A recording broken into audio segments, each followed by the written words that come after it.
Hey crochet friends, it's Mo, your crochet companion. You might have noticed something new around here. I changed the name of my channel to MoStitching.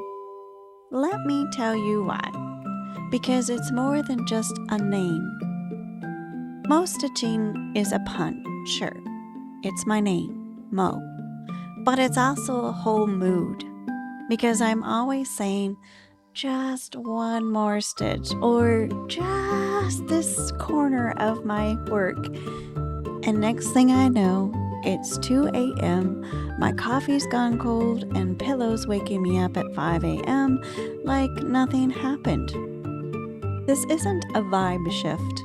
I'm still the same Mo, still crocheting late, still teaching stitches, still telling stories, still probably crocheting my own hair into something, and probably pillows too.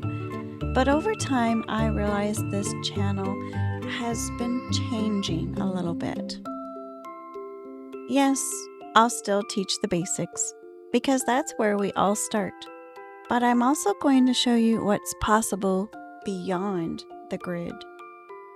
So welcome to MoStitching, where we crochet, explore, mess up, tell stories, and stitch like nobody's watching, even though Pillow probably is.